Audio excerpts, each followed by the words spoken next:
Este é Vinícius Andrade. Hoje ele anda na rua como mais um. Mas nem sempre foi assim. Vinícius já esteve do outro lado. Se hoje ele oferece abraço, no passado, esse mesmo abraço era muito requisitado. Vinícius cuida bem das fãs, dá conselhos, chora com elas, marca encontros pelo Face para que tenham chance de encontrá-lo na vida real. São centenas, milhares de fãs. A gente volta a falar agora sobre a tentativa de alguns partidos políticos de atrair os jovens participantes dos chamados rolezinhos, os encontros convocados pela internet de jovens em shoppings da cidade. A gente vai conversar pelo telefone com o Vinícius Andrade. É o novo ídolo da internet, um dos organizadores dos rolezinhos. Eu sempre criei os meus filhos sempre na igreja, sempre na presença de Deus. Cresci na igreja, portanto, como fui criando na adolescência e entrei na juventude, fui procurando sempre outros jovens para me comunicar, para me relacionar. Só que eu fui vendo que eu estava ficando sozinho na igreja, não tinha mais jovens. E eu descobri o porquê, porque a gente não tinha muito espaço lá na igreja, não tinha programa jovem, não tinha muita atividade para o jovem fazer. Por questão disso, o jovem foi se afastando e eu também não fui diferente, também me afastei pouco a pouco, até chegar no momento em que eu me vi já longe dos caminhos de Deus, dentro da igreja, mas longe de Deus.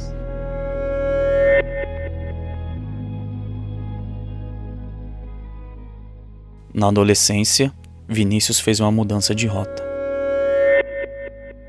Seus passos já não iam mais em direção à porta da igreja. E eu notei que cada sábado que passava, menos jovens tinha na igreja. E aí foi quando eu notei também que os programas jovens que tinha, não estava tendo mais, estava tudo em falta. Então eu comecei a ir para a igreja somente no sábado de manhã. Então eu entrava na igreja, eu saía, não era mais notado, porque não tinha mais jovem, não tinha mais como me relacionar. Então eu me senti perdido na igreja. Isso foi deixando a gente meio entristecido mesmo, porque a gente sabia que ele estava desviando do caminho. Na igreja não tinha jovens, lá na minha porta da minha casa tinha. Então foi lá que eu ficava. No novo caminho, Vinícius ganhou notoriedade. Foi ouvido por políticos e, principalmente, pelos jovens. Chegou a ter mais de 200 mil seguidores nas redes sociais. Lançou moda e ganhou dinheiro. Semanalmente, era em média R$5.000 obtidos por meio da instalação de aparelhos odontológicos. Tendência que ele mesmo ajudou a criar. Por essa porta passava em médias, tinha dia de passar 20 pessoas desconhecidas. Pessoas que não faziam parte da nossa família, que não faziam parte da igreja. E foi numa fase muito difícil essa fase desse rolezinho aí, porque foi justamente quando eu perdi meu marido. Então, eu precisava muito dos meus filhos. E ele andava muito pelo mundão. Muitos procuravam, era política, era imprensa, era amigos, era meninas, mas o que eu mais precisava era de um pastor para me procurar. E eu não encontrava nenhum, não ia nenhum lá em casa.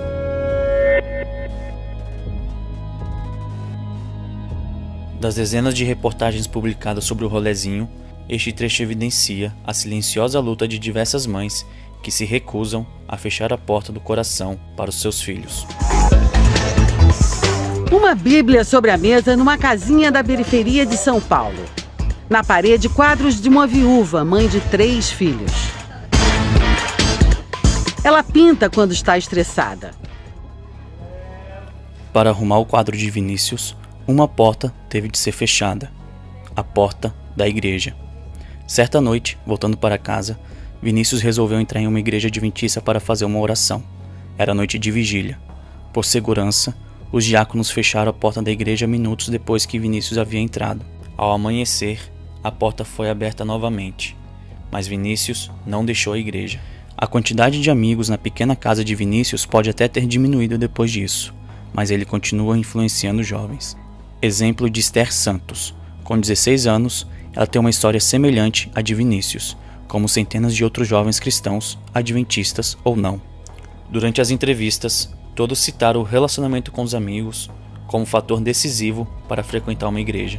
É por essa influência dos amigos, acabei me desviando e teve um momento da minha vida que eu não fui mais na igreja, eu não obedecia mais meus pais, não frequentava mais a igreja e sim fui indo pro mundo. Apesar de que o Vinícius influenciou bastante pelo fato dele ter vivenciado algumas coisas que eu também vivenciei lá fora, né? E eu achei muito interessante no Vinícius porque as coisas ele não sentia, assim, ele sentiu a presença de Deus e eu falei assim, poxa, se ele sentiu a presença de Deus, eu também posso ter esse desejo no meu coração. Deus trocou cada falso amigo, Deus trocou por um amigo que levava ele para a igreja, que fortalecia eles na fé. Entre as atividades que Vinícius desenvolve com os amigos está o Anjos do Metrô. Quinzenalmente às sextas, um grupo de adventistas lembra que Jesus está de braços abertos para todos, seja jovem ou não. Participam também desse projeto pessoas mais velhas. Aos 63 anos, Nice Moreira fez recentemente uma cirurgia.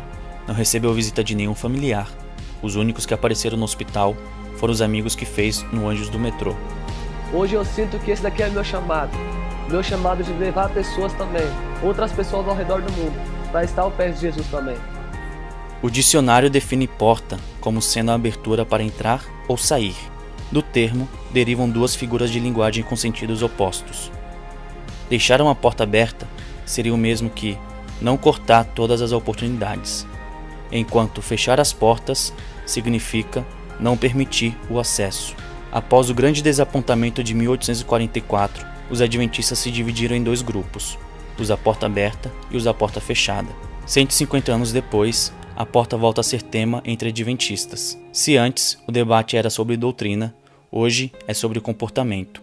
A resposta para tal questão certamente vai influenciar se, assim como os discípulos, os jovens vão seguir os passos de Jesus. Afinal, a porta está aberta ou fechada?